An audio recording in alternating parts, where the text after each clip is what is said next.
Hello, good morning. Dan. Hey. Pupunta kami ngayon sa Tramshed kasi si Kayden sumasali siya ng mga cubing competition dito sa Australia. So nag-start siya early last year kasi naghahanap siya ng lilibangan. Tapos ayun, nakita niya yung cube. Nag-decide siya na gusto niyang aralin kung paano i-solve yung cube. So ngayon, pang fourth niya na competition. Tama kita, no? Yes. Pang fourth niya na competition dito sa Australia. Which is good kasi may iba siyang pinagkakalibangan maliban sa puro lang mga online games, mga gadget. Topic natin today, paano kami nakapunta sa Australia. Ayan. So, 2022, tinanong ko yung boss ko kung may opportunity ba for me na mag-work for the company dito sa Australia. Nagulat ako kasi sabi niya pwede daw niyang itanong.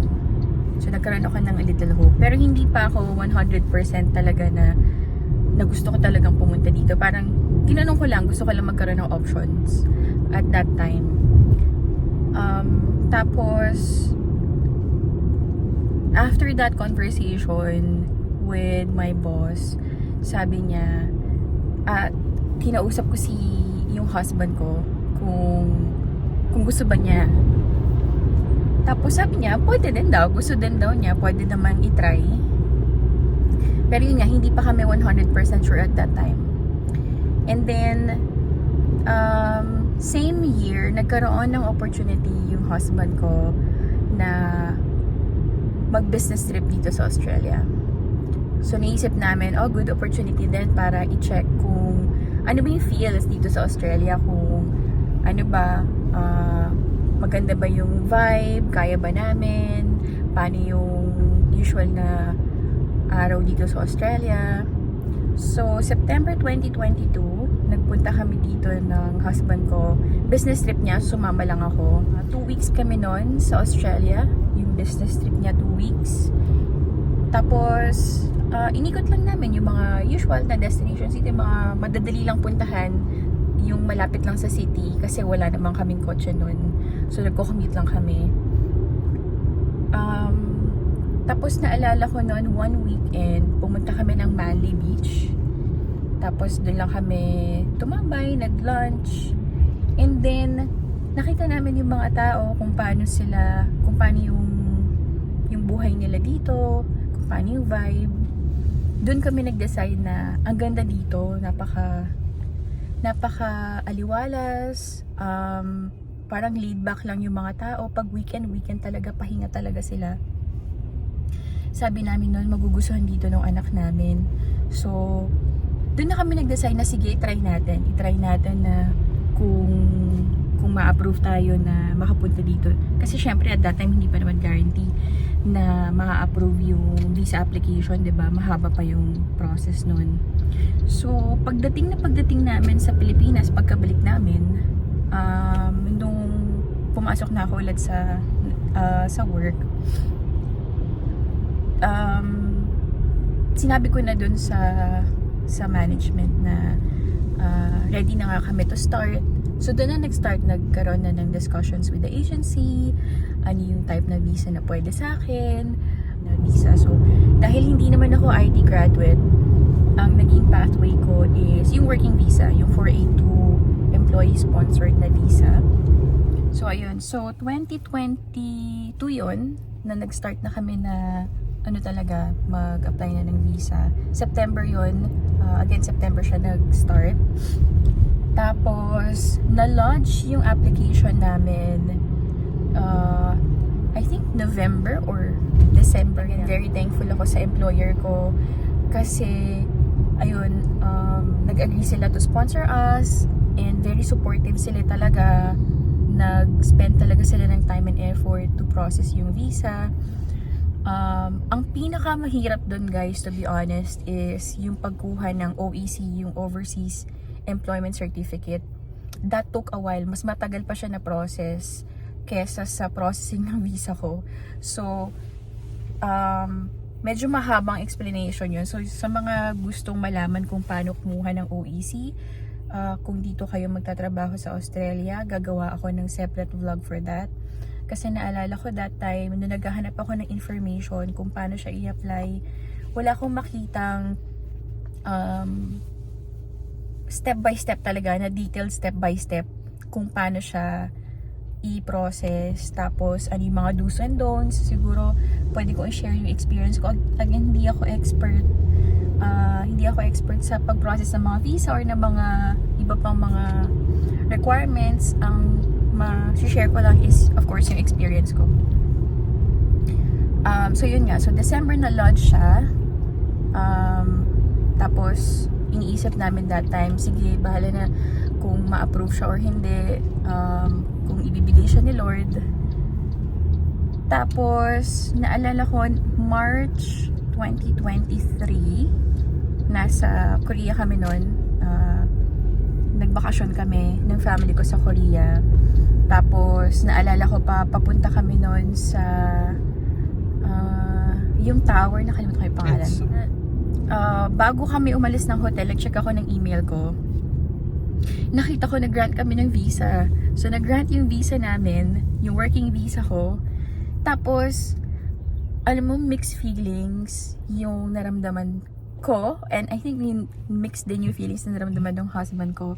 Kasi, parang, totoo ba to? Totoo na bang mangyayari to? Tapos, syempre, ang dami mong kailangan i-prepare para lumipat. Parang i-uproot mo yung family mo tapos lilipat kayo sa bagong lugar na hindi mo kabisado, na bago ka talaga, lahat sa inyo bago. So, nandun yung takot, yung kaba, yung excitement, halo-halo siya. Pero, to be honest, yung naramdaman ko, natakot ako na parang, ito na talaga, wala nang urungan, talagang aalis na talaga kami ng Pilipinas. So, naalala ko nung nasa train kami dalawa ng husband ko, tulala kami kasi hindi namin alam kung okay, paano na, ano nang gagawin natin, paano na natin isa-start. So, nung medyo nag-sink in na siya sa akin, nag-start na ako mag-plan. Si Kaden, yung anak ko, yan, si Kaden, ayaw niyang lumipat ng Australia kasi syempre, bata siya, tapos lahat ng kaibigan niya nasa Philippines. Ayaw niyang iwan yung mga friends niya. Tapos kasi yung school niya noon, doon na siya nag-aral. Mula kinder siya, doon na siya nag-start. So yung mga classmates niya is same simula maliit siya hanggang nasa grade 5 siya noon eh. Hanggang grade 5 siya. Yeah. So talagang ayaw niya talaga, against siya na lumipat kami. So kailangan namin i-explain na ano yun, better opportunity. Kaya lang syempre bata, so hindi nila pa masyado maintindihan. Ang style namin nun is parang hinahype namin na ito yung mga meron sa Australia. Ayan, si Kaden. Ito yung mga meron sa Australia. Hindi na natin kailangan mag-fly out ng Philippines para mapuntahan yung mga gantong klaseng mga lugar. So yung mga tourist spot. Nag-start kami na mag-plan na. Gusto ko sana maging smooth as possible. So, maging convenient for all of us. Lalong-lalo na kay Kaden. Ayokong ma-feel niya na lilipat tayo tapos mas mahirap pala yung buhay natin dun sa lilipatan namin. So, yun yung minake sure ko na dun sa planning, dun sa process of moving, ayoko siyang mahirapan. Ayokong ma-feel niya na bakit parang mas mahirap dito. Kaya, ayun, dun sa planning namin, nag-decide kami na sige, let's spend a bit more para dun sa makahanap tayo kagad ng lilipatan, malipat natin yung ibang gamit natin, yung mga personal items namin para hindi masyadong ma-homesick. So, may mga gamit kami na pinadala dito. Pero mga small items, small personal items lang. Hindi siya yung pati mga furnitures, hindi. Mga small items lang, like yung mga picture frame, yung mga toys na pinili ni Kaden na gusto niyang dalhin dito. Gumawa na ako nun ng checklist, tapos magkano yung estimated na budget. Nag-research din ako ano yung mga agency na pwede namin ma-engage for finding an apartment, moving here. Tapos sobrang hours and hours of research talaga para malaman kung ano yung best for us na na way para makapaglipat dito sa Australia. Sunday pa lang ngayon dito guys. Sunday 24th of August. So last week, final week na ng winter. Kaya hindi na masyadong todo malamig.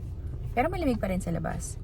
Hindi lang kasing lamig ng mga June, July. Yan. And nandiyan na tayo sa tram sheds guys. We have arrived. Ganda ng lugar na to. Maraming apartments doon. Tapos, ayan, may mga kainan sila dyan. Mamaya makikita natin. Magpa-park muna tayo.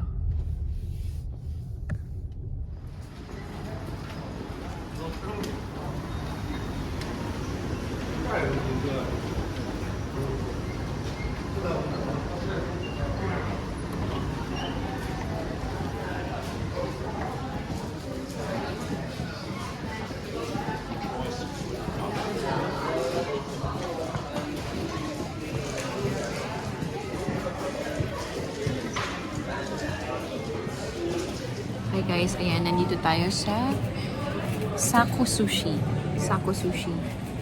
for lunch. Magbe-break muna tayo.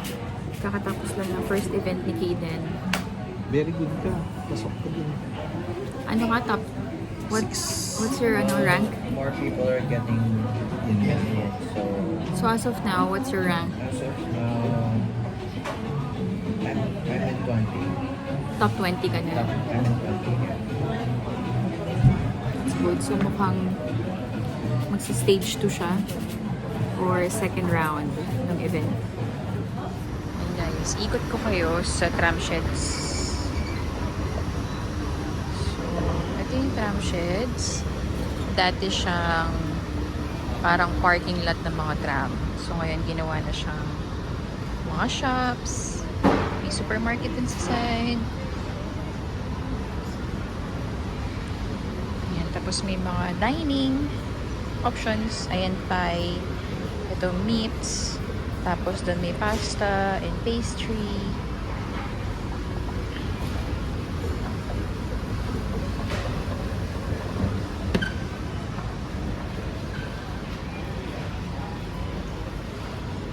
Ayan, may supermarket.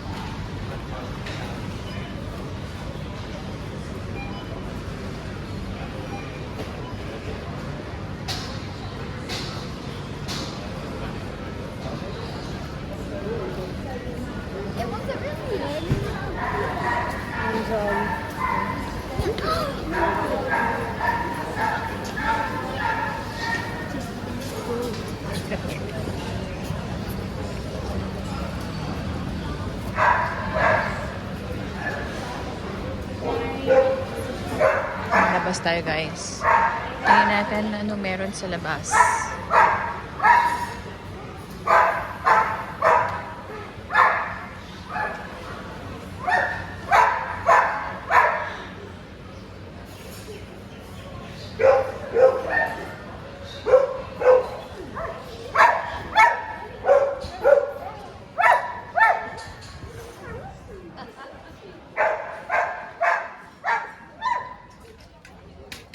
Meron dito kainan.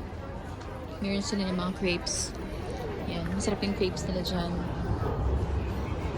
Tapos, may mga apartments. Tapos, may restaurants ulit.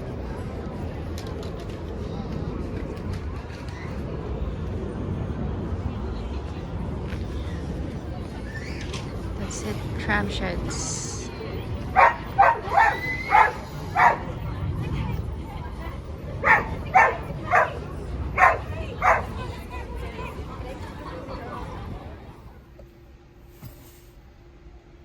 Hello guys, tumambay muna tayo sa kotse kasi hindi pa tapos yung event ni Kaden. Nakapasok siya sa stage 2. So after lunch, meron pa silang competition. So 3x3 tsaka Pyraminx na competition. Nakapasok siya parehas. So mukhang hanggang mga 3 o'clock kami dito. Or baka mas late pa kasi magto 2 o'clock na. Anyway, going back dun sa kinukwento ko sa inyo, paano kami nakapunta dito sa Australia. Ayun nga, so yung tinanong ko lang yung employer ko noong 2022 kung willing sila na i-sponsor ako para mag-work sa Australia. And luckily, yun, pumayag sila na approve ng executive committee ng management. Kaya yun, nakapunta kami dito. So in terms of timeline, nag-start kami, nag-decide kami ng September 2022 after nung business trip ng husband ko. October, nag-start na ng processing. So nag-engage na kami ng agency, and then binigyan na kami ng list of requirements na kailangan namin i-submit. Tapos yun na, nag-start na kami mag-prepare ng mga requirements. I think November or early December, doon namin na-submit lahat ng mga requirements. Doon na na-lodge yung application. And then, January,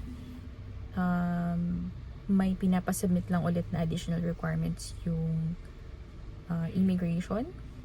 So, nasabit naman din namin siya agad. So, within the month. And then, March, nag-grant na kami ng working visa.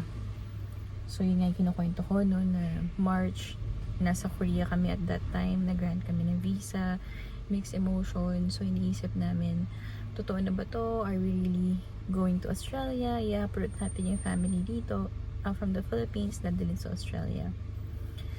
Ayun, hello ulit guys. Ayan, finally natapos na yung event ni Kaden. Ano na, 4:21 na. So, nakapasok siya ng round 2 ng parehas na event.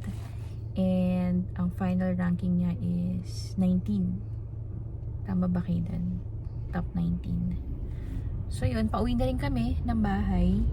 Maraming salamat sa pakikinig sa aking kwento kung paano kami nakapunta sa Australia. Yung mga susunod na vlog yun, siguro i-share ko yung mga pinagdaanan din namin nung lumipat kami dito. Para dun sa mga interesado na malaman kung paano ba maglipat, ano yung mga requirements, yun, gagawa na rin tayo ng separate vlog for that. Thank you everyone! Bye!